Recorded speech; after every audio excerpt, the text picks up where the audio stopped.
네, 정치권 동향을 대기자의 시선으로 짚어보는 목요 정치클럽 기자 대기자 시간입니다.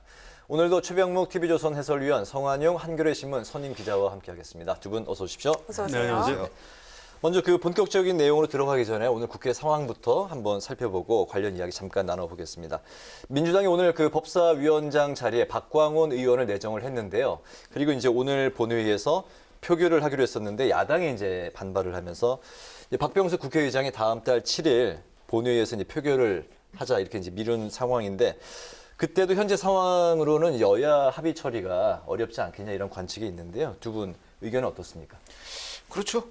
왜 그러냐면 이제 야당 몫의 법사위원장이다 이 주장을 계속 하고요. 그다음에 지금 주호영 원내대표 같은 경우는 이제 내일 새로운 원내대표가 국민의힘에 등장을 하잖아요. 네. 그러니까 그 새 원내대표와 윤호중 신임 원내대표 간에 협의를 해서 이걸 결론을 맺자. 아마 이렇게 주장을 하고 있는 것으로 보이는데 지금 현재 뭐 박광원 의원 내정하고 뭐 심지어는 오늘 표결까지 다 하자 뭐 이렇게까지 주장하는 거로 봐서는 아마 법사위원장을 야당에 내줄 생각은 민주당은 전혀 없는 것으로 보여요. 그러면 결국 5월 7일 날 본회의를 열어서 한다고 하더라도 아마 이 문제에 관한 협상은 없이 그냥 민주당이 일방통행으로 아마 그 표결을 통해서 법사위원장을 가져가려고 하지 않을까.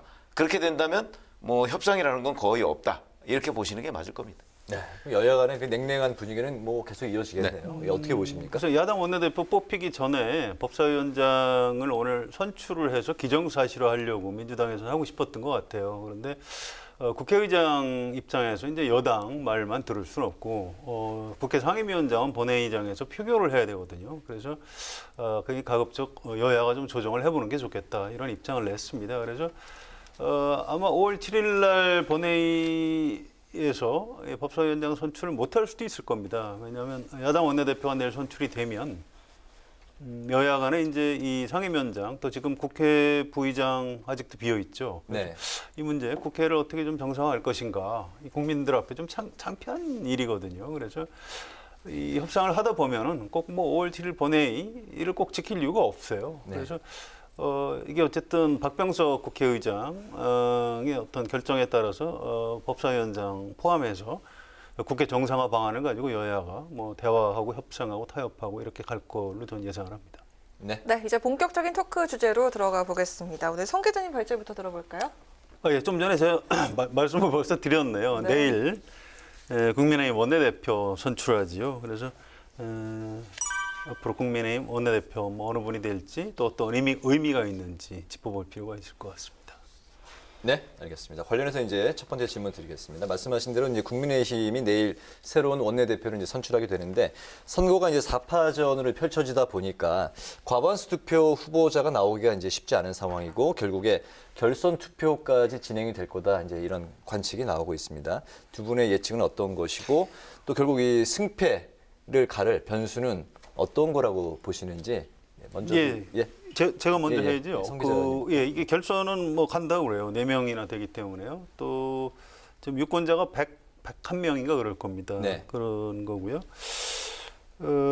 이제 후보가 누군지 다 아실 테니까요. 일단 변수가 여러 가지 있을 수는 있는데 일단 영남이냐 비영남이냐 이 얘기가 나오는 거는 어쨌든 김기현 의원이 좀 강자이기 때문에 다른 세 후보가 비영남으로 가야 된다 이런 얘기를 하고 있고 공방이 좀 벌어지고 있고요. 네. 또 한 가지는 이제 초선 의원들의 그 어떤 결집력 54명이가 되는데 이분들이 이제 한쪽으로 몰아줄 것이냐 말 것이냐 56명이네요. 아무튼 이런 두 가지 쟁점이 있습니다. 그런데 결론부터 말씀드리면 이 비영남으로 가야 된다 이거는 좀 탄력을 잘 못 받는 것 같아요. 그렇게 얘기한 프레임 자체가 좀 지금 국민의힘을 싫어하는 민주당 프레임 아니냐 이런 반론이 좀 더 설득력이 있는 것 같고요. 네. 그다음에 초선 의원들은 여러 차례 토론을 했는데 이 몰아주기 어려운 구조로 돼 있다고 합니다. 그래서 결론은 뚜껑을 열어봐야 알 수 있다 이렇게 말씀드릴 수밖에 없는 것 같아요. 초선 의원들이 변수가 될 거다라는 될 것으로 예상을 했는데 네. 실제 논의가 진행되는 것은 그렇지는 않다고 합니다. 표가 갈릴 것으로 예상이 된다고 합니다. 알겠습니다. 그렇죠. 초선 의원들이 56명인데 사실은 초선 의원들은 과거에 연이 없단 말이죠. 네. 뭐 옛날식으로 따지면 국민의힘 내부에서 뭐 과거에 친박이냐 친이냐 뭐 이런 그 분리법이 있었잖아요. 근데 초선 의원들은 그거와 연관이 없어요. 뭐 어떻게 보면 일부 이제 뭐 황교안 전 대표계 뭐 이렇게 얘기할 수 있는 사람은 초선 의원들 중에 좀 있을 거예요. 공천받는 과정에서. 네. 그렇지만 처음부터 사실은 초선 의원들이 그 의견을 모아서 누구 한쪽을 지지할 것이다. 그건 불가능한 거고요.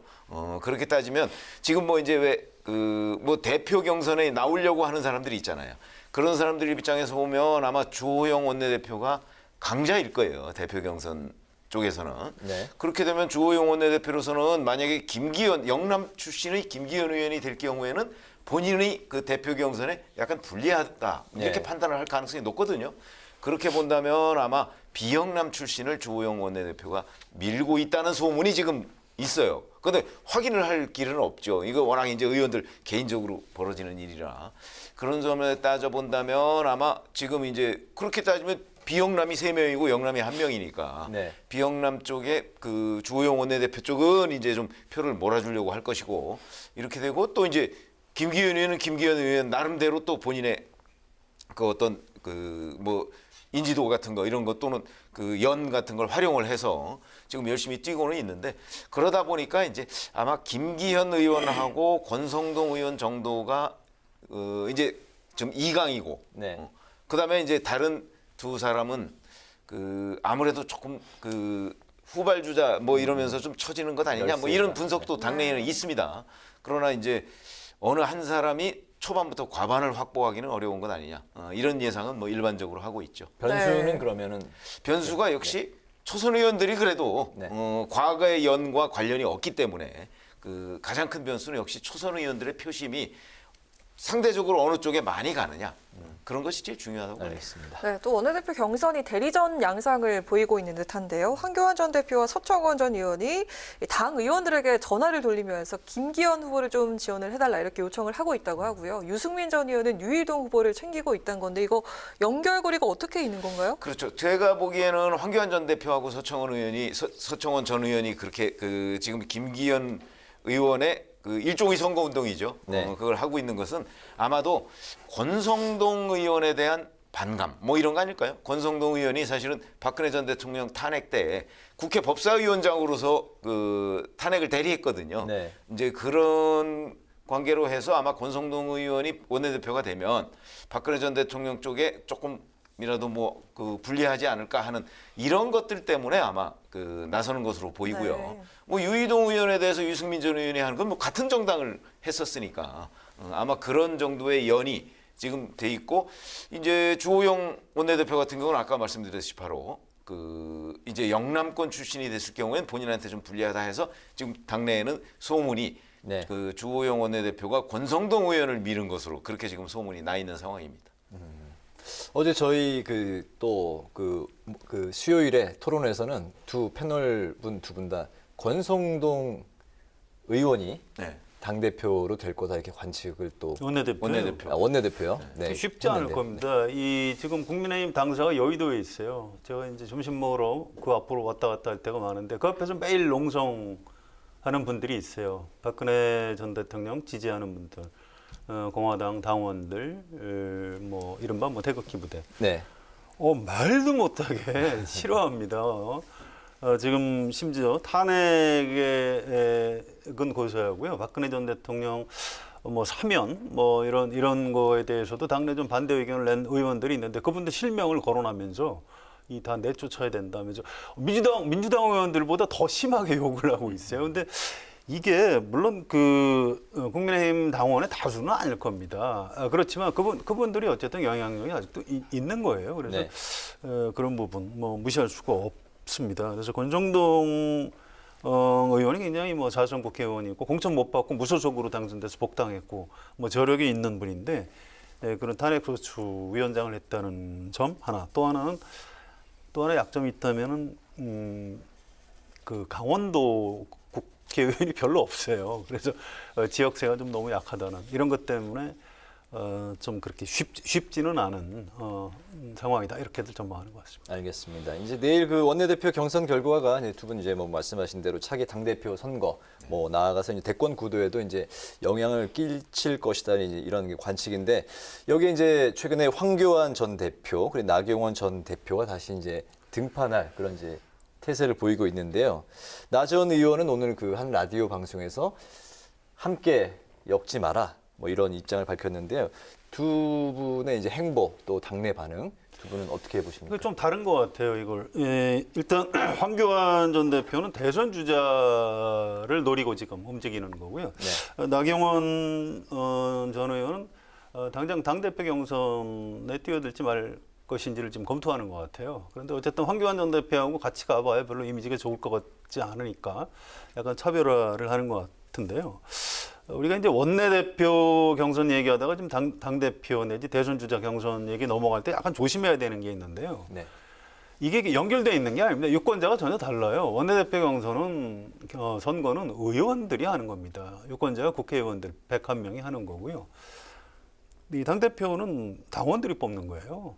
그래서 이게 뭐 한쪽이 영남이면 이쪽은 비영남 이렇게 연결지어서 뭐 그렇게 공학적으로 해석을 할 수 있는데 사실은 지금 그 국민의힘 전당대회 경선 전당대회 날짜는 잡히지도 않았습니다. 6월 달이에요. 우리나라 정치에서 뭐 2달 뒤면은 뭐 한 2년 뒤하고 비슷합니다. 그래서 이걸 이렇게 연결해서 분석하는 거는 좀 정확하지 않을 수가 있으니까 그런 부분은 좀 조심을 해야 될 것 같고요.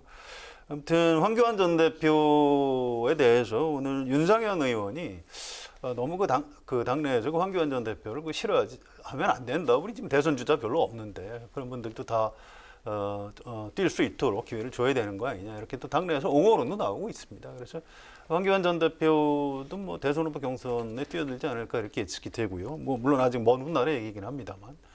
또 나경원 전 의원은 당장 대표 경선에 나올지 안 나올지 현재로서는 반반인 것 같습니다. 저도 좀 개인적으로 궁금합니다. 네. 네.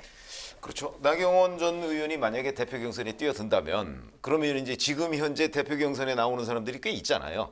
이제 조호영 원내대표도 뭐 공식 선언을 하지 않았습니다만은 이제 나온다는 얘기가 있고 그다음에 홍문표, 권영세, 조경태 뭐 이런 분들이 지금 대표 경선을 준비하고 있단 말이죠. 네. 근데 이제 거기에다가 나경원 전 의원까지 만약에 나온다고 한다면 이제 판이 좀 커지면서 관심도가 높아질 텐데 오늘 나경원 전 의원이 얘기한 부분 이제 황교안 전 대표와 나를 엮지 말라 그러면서 황교안 전 대표에 대해서 좀 뭐 작년 총선에서 지고 뭐 이런 것도 있는데 좀 더 계시길 바란다. 그러니까 이제 이렇게 전면에 나서지 말라 이런 권유를 했잖아요. 네.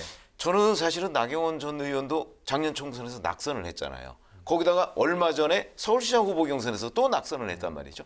이런 점을 본다면 아마 본인도 좀 안 나오는 쪽에, 안 나오는 쪽에 무게중심을 두고 있기 때문에 황교안 전 대표한테 그렇게 얘기를 한 것이 아닌가. 물론 이제 고민 중이겠지만 네. 저는 거기에서 그런 좀 유출을 할 수 있다. 뭐 이렇게 생각이 듭니다. 그렇다면 아마 이제 결국 대표 경선은 물론 6월 달이라고 하지만 그 기존에 이제 출마를 준비하고 있는 분들 가운데에서 아마 그 경쟁이 되지 않을까. 저는 이렇게 예상을 하고 있습니다. 두 분 다 뭐 나경원 전 의원이 이번 그 당 대표에 나설 것이다라는 이제 뭐 관측을 조심스럽게 이제 하고 계신데요. 그 주호영 이제 대표 권한 대행이 어제 이제 기자 간담회를 열고 아직 그 당 대표 도전을 공식화하지는 않았지만 사실은 뭐 도전하는 게 거의 뭐 기정 사실인 분위기인 것 같습니다. 나경원 대 주호영 이 좀 이강 구도를 점치는 그런 관측들도 있던데요. 어떻게 보십니까? 출마한다면 그럴 수도 있겠습니다만 출마 안 하지 않을까요? 저는 좀 조심스럽게 안 하는 쪽으로 좀 걸리겠습니다. 아까 이제 최 의원 말씀하신 거하고 비슷합니다. 누가 출마를 안 한다고요? 나경원 전 의원이 출마를 대표 경선에 좀 뛰어들기 곤란한 상황에 처하지 않을까 이렇게 전망을 해봅니다. 네. 그게 왜 그러냐면 사실은 대표 경선이라는 게 우선 원외잖아요. 원외 대표는 한계가 있습니다. 더군다나 이게 이제 그 조금 있으면 대선 국면으로 들어가는데 대선 국면에서 원외 대표가 가지고 있는 영향력 뭐 이런 부분에서 전 제한적이라고 생각을 하고요. 네. 원외 대표는 특히 이제 황교안 전 대표의 경우에도 우리가 원외 대표 한번 경험을 했지 않습니까? 역시 그 원내 출신이 대표를 하는 거와 좀 차이가 있어요. 이 당내 리더십 확보 뭐 이런 부분에서도 그런 점으로 본다면 아마 나경원 전 의원이 지금 대표 경선에 나갈까 말까 고민하는 중에 그 원외 대표의 한계. 왜냐하면 지금 대표 경선을 준비하고 있는 사람들은 다 현역 의원들이란 말이죠. 네. 그런 점에서 본다면 그 원외 대표로서의 한계 같은 것도 굉장히 중요한 요소로서 저는 고려를 할 수 있다고 보거든요. 네. 그렇게 된다면 지금 말씀하신 대로 만약에 출마를 한다면 이제 관심의 대상이 되겠지만 오히려 안 할 가능성 쪽에 조금 더 무게가 있지 않을까 이렇게 예상을 합니다. 하나만 네. 더 추가해 드릴게요. 이 정치인들도 야망이 있거든요. 네. 그런데 대선을 앞둔 전당대회 당 대표가 돼 분들 대선 주자는 안 되는 거잖아요. 그 전에 이제 황교안 전 대표가 왜 그 대표로서 주목을 받았냐면 그분은 그때 대표를 하고 대통령 선거에 임박해서 대선 후보가 될 가능성이 있었던 겁니다. 그래서 차기 주자의 가능성이 있을 때 인기가 있는 거죠. 여야가 다 마찬가지예요. 대선을 앞두고 대선 주자가 아닌 사람들끼리 벌이는 당대표 경선은 사실 별로 흥행도 안 되고 인기도 없습니다. 그래서 나경원 네. 전 의원이 그런 것처럼 꼭 계산해서 아마 안 출마를 안 나오지 할 않을까. 것이다. 예, 그렇습니다. 알겠습니다. 네, 국민의힘 내에서 처음으로 윤석열 전 총장을 공개적으로 비판하는 목소리도 나왔는데요. 김용판 의원이 2013년에 국정원 댓글 사건 당시 자신을 수사를 했던 윤 전 총장을 향해서 쓴소리를 내놨습니다. 함께 들어보시죠. 문재인 정권과 함께 적폐 수사를 현장 지휘했던 윤석열 전 총장께서는 친검 무죄, 반검 유죄인 측면이 전혀 없었다고 자신할 수 있겠습니까? 진정성 있게 고해성사하는 과정을 거쳐야 윤 전 총장께서도 새로운 힘을 얻을 것이고 예의주시하고 있는 수많은 우익 인사들도 고개를 끄덕일 것입니다. 네, 적폐 수사에 대한 사과부터 하라 이렇게 말을 했는데 이거 윤 전 총장에 대한 당내 검증이 시작된 거라고 봐도 될까요? 저는 그렇게 보지 않고요. 저건 김용판 의원이 이제 윤석열 당시 검사한테 수사를 받은 거잖아요.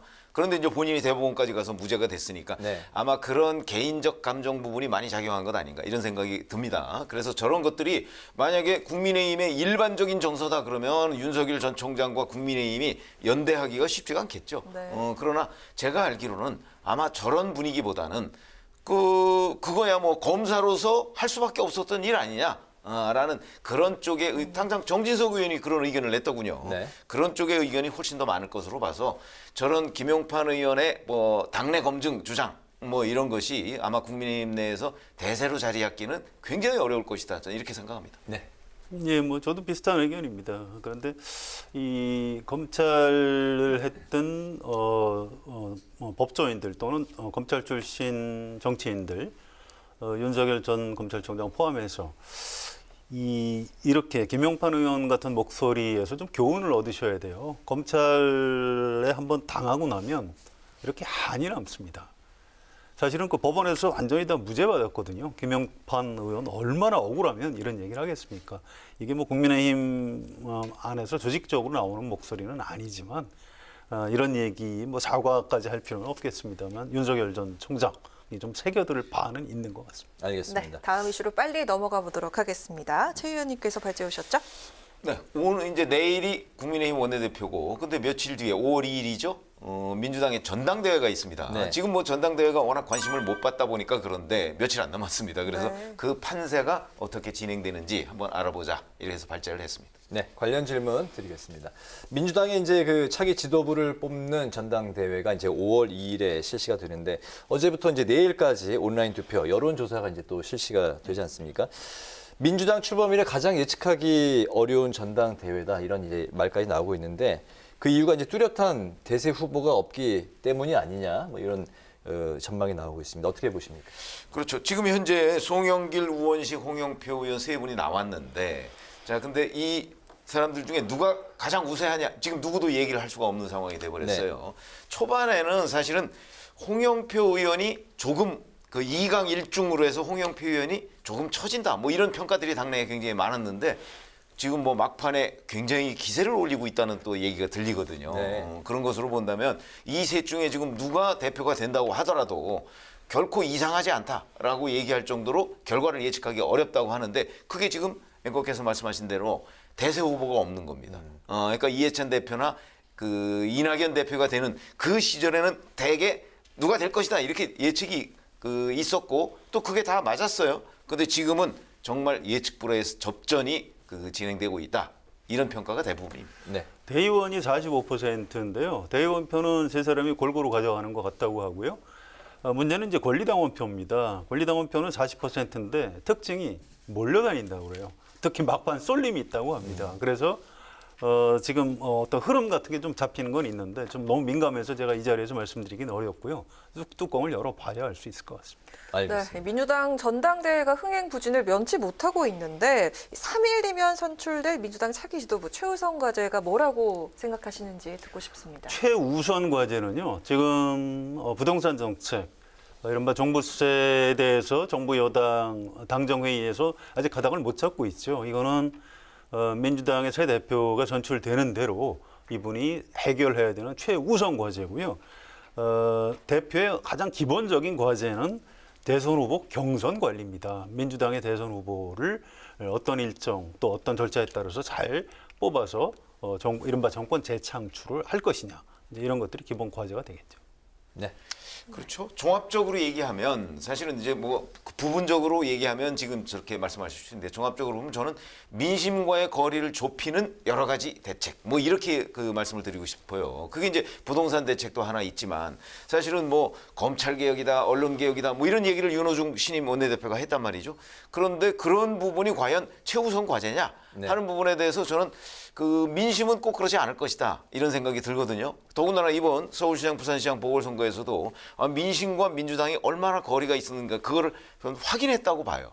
그렇게 따지면 앞으로 신임 지도부도 민심과 지금 그 민주당이 취하고 있는 정책 기조 그 간의 거리를 메울 수 있는 아마 그런 것들이 그 종합적으로 보면 더 큰 과제가 아닐까 이런 생각이 듭니다. 알겠습니다. 이제 대선이 이제 한 300여일 남은 상황에서 여당의 대권 경쟁에도 불이 붙는 모습인데요. 정세균 전 총리는 이미 본격적으로 대선 경쟁에 이제 나선 모습이고 이낙연 전 대표도 전당대회 이후에 이제 공식 행보를 할 거다 이런 관측이 나오고 있습니다. 양정철 전 민주연구원장이 3개월 만에 귀국을 하면서 킹메이커 역할을 또 할 것이 아니냐. 이런 관측이 나오고 있는데 두 분 어떻게 보십니까? 글쎄요, 뭐 이제 점점 가열되고는 있지만 사실은 이제 이재명 경기도지사의 어떤 단독 질주, 뭐 이거는 또 여전히 계속되고 있단 말이죠. 그런 걸 보면 그 단독 질주를 누가 과연 견제할 수 있느냐 하는데 현재까지 뚜렷한 주자는 없는 것으로 보여요. 네. 그래서 이제 자꾸 친문 주자 얘기가 나오고 있는데 친문 주자가 등장할지 여부 이거는 아마 5월 2일 날 전당대회가 끝난 뒤에 그 확인을 할 수 있을 것으로 보이고요. 그다음에 양정철 전 원장 귀국은 글쎄요, 뭐 본인이 무슨 세력이 있는 건 아니지 않습니까? 더군다나 뭐 문재인 대통령과 굉장히 가깝다 뭐 이런 부분도 최근에는 좀 많이 희석돼 있는 것 같고 그러니까 본인이 무슨 킹메이커를 한다 이런 것보다는 아마 어느 진영에서 양정철 전 원장을 그냥 활용하는 정도가 되지 않을까 이렇게 생각을 합니다. 네.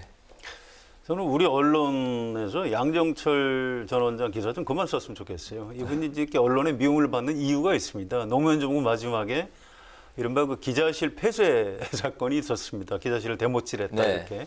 그걸 이제 양정철 비서관이 한 걸로 돼 있는데 실상 그렇지도 않아요. 그분이 이제 한 걸로 돼 있지만 그렇지 않습니다.